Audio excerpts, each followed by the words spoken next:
For our maths lesson today, we're going to be using my number bond fish.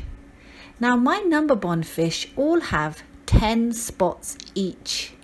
The problem is we can only ever see one side at a time.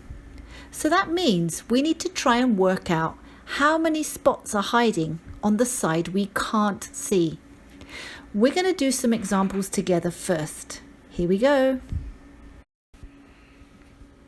So this fish has 10 spots altogether, but we can only see the side that has 7 spots.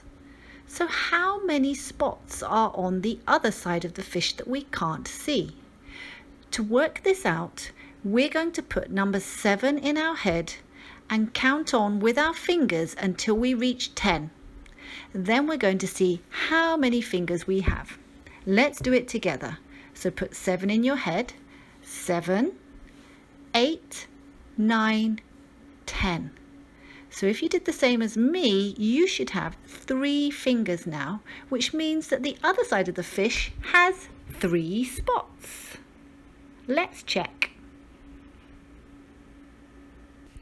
1, 2, 3. We were right. Let's try one more together before you have a go by yourself.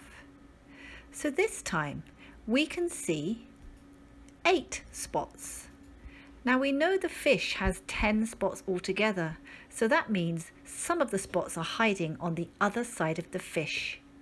To work out how many, we're going to put 8 in our head and count on with our fingers until we reach 10.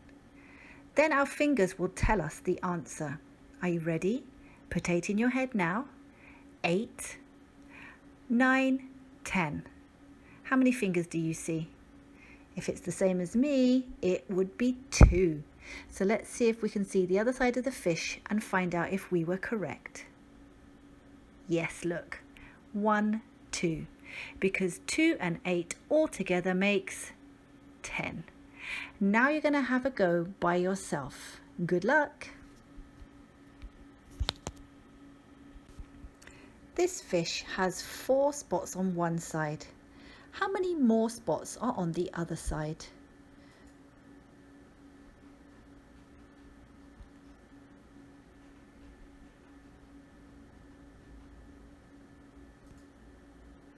Did you get it? There are 6 spots on the other side. Look, we can check.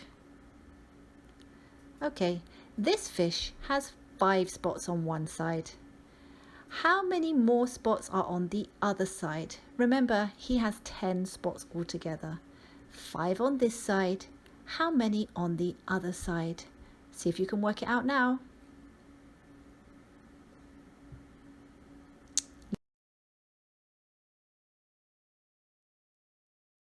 Let's try this fish. We can see 9 spots on this side, but he has 10 spots altogether. So how many spots are hiding on the other side? Remember, put 9 in your head and count on till you reach 10.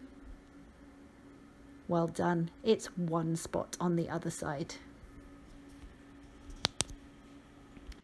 So we've been doing a lot of work on the story about Cinderella, and in maths we've also been learning about time.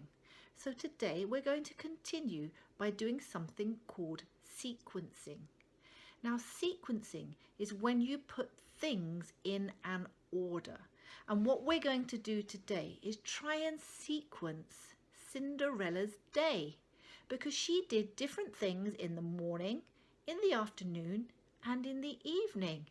It's our job to think about what things she was doing at which time of the day. So why don't you have a little think now? When it's first thing in the morning, what kind of jobs do you think Cinderella was doing? You can even look in the story to see if you can get some ideas. But have a think, what does Cinderella do in the morning? After you've thought about that, then move through the day to the afternoon.